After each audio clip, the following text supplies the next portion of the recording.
Alors, on est dans un domaine ultra délicat et ça sent le soufre, j'ai envie de vous dire, parce que je crois que tout le monde sera d'accord pour dire le devoir de mémoire est une nécessité absolue sur les deux rives de la Méditerranée, pourrait-on ajouter par ailleurs.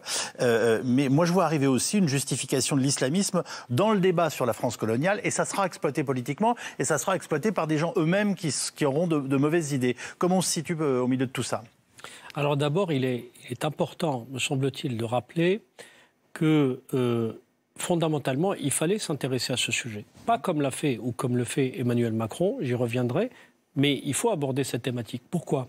On ne peut pas parler aujourd'hui d'islamisme sans parler de l'instrumentalisation de l'histoire de France par les milieux islamistes. On ne peut pas parler de terrorisme sans parler de cette même instrumentalisation. Dans la littérature islamiste, terroriste, systématiquement, le passé colonial de la France est rappelé. Et toujours présent. Et vous savez que les groupes terroristes ont besoin, pour rationaliser la haine qu'il faut porter contre la France, de diaboliser, de noircir à la fois le présent, mais aussi et surtout, je dirais, le passé, pour dire que ça s'inscrit dans un ADN, d'une certaine façon, de ce pays que, je les cite évidemment, que de persécuter les musulmans. Donc, le traitement de cette question mémorielle est important. Simplement, c'est fait de manière brouillonne, pardon de le dire aussi franchement. D'abord, Emmanuel Macron se trompe sur 2-3 choses. Première chose, on ne peut pas apaiser les mémoires avec un régime qui est à la fois antidémocratique et qui n'a pas une ambition véritablement de jouer avec les mêmes règles du jeu. Le régime algérien, qui n'est pas du tout sincère dans sa démarche, cherche tout simplement à faire épaissir son discours nationaliste et lui, qui est en grande difficulté par rapport à sa population, cherche à trouver, je dirais, des raisons de dire, regardez, on s'occupe, on a fait plier la France d'une certaine façon, on a reçu des excuses, on a reçu une reconnaissance, etc.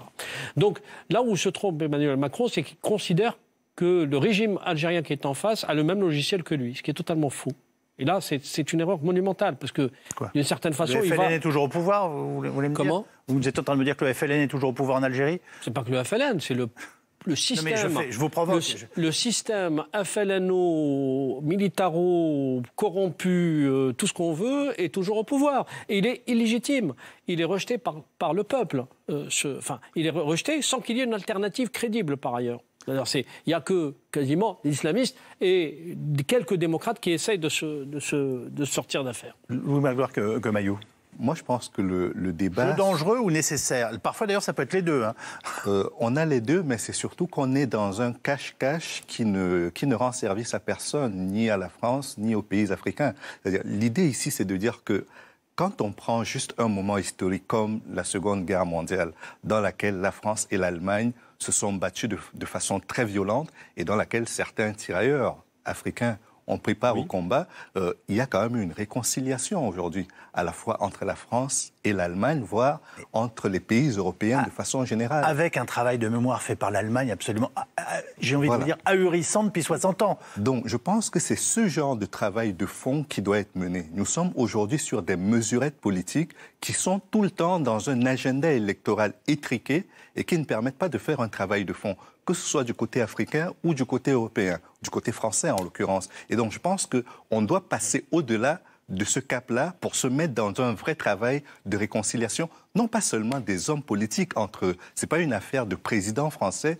et de présidents africains. C'est une question vraiment de réconciliation entre les différents peuples et cela passe par un travail de vérité.